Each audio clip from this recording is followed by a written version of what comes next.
We've had a couple of days of rain and I have gone to have a good look at my vegetable garden and discovered that a whole lot of them have developed really yellow leaves. And I have got this really handy dandy algorithm, spreadsheet, I can't remember what they're called. This handy thing that you follow around and it will tell you what nutrient deficiencies the plants have. I'll leave a link to it down below. It's from a university. It doesn't say what university, but anyway, someone's worked it out and put it in this handy dandy flowchart. According to this, my plants desperately need some nitrogen, but look like they're also lacking some magnesium and some phosphorus. So what I'm actually going to do is add some nettle tea to a sprayer and foliar feed them a couple of times a week for the next couple of weeks, and we will see how that goes. Using this great book that I have got, which I'll put a picture of here because I can't remember what it's called, and I'll put a link to it down below in case you want to get it yourself. It's all about making your own amendments for the soil from things that you've got at home and from plants. And it's a really great option if you want to go the organic route. It saves having to pay for stuff, and it suggests that for all of these deficiencies that nettle is the best option. I have made myself a big batch of nettle tea and it stinks to high heaven. It's quite disgusting. The boys are not impressed with it, but it's really easy to make, and I had a whole lot of nettles growing in a big pile on my compost pile. There's no official dilution rate, so I have just put about a cup or so to about, I think these sprayers are about 3 litres or about 3 quarts, and I'll be putting a couple of cups of it into my big backpack sprayer. Unfortunately, I didn't bring a sieve, so I'm going to have to try and find something to strain it through because it's already clogged up one of the boys' sprayers.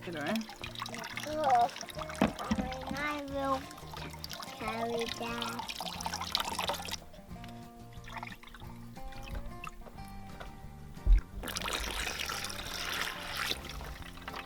And then all you have to do is really saturate the leaves with it, either early in the morning, which it is right now, or late in the evening before the heat of the day hits. This gives the plants a chance to have their stomata open and to absorb the nutrients really quickly. It's way more efficient to feed them on the leaves than it is to feed them through the roots. A place like this where the soil biology is not awesome, I'm choosing to do a lot more foliar feeding, and it seems to be working really well. So we plan on spraying this entire garden today, and hopefully we'll repeat it again in a few days if the rain allows us to do so. To make nettle tea, all you need to do is gather up all the nettles that you've got, put them into a big barrel, squash them down as best you can, and then fill them up with water, and then leave it to brew.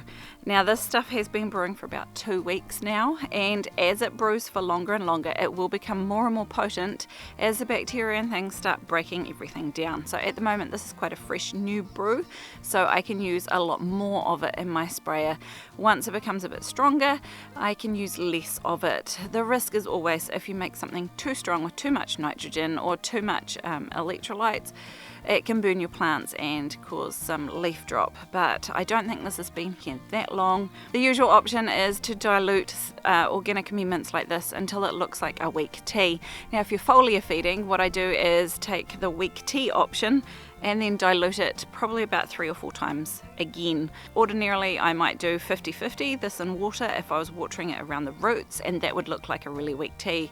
So what I'm trying to aim for is about 1/4 of that strength. So take some of that and then add 3 times that amount of water again, and so far so good. Thank you for joining me today. I hope you found this video helpful. I will see you in the next one.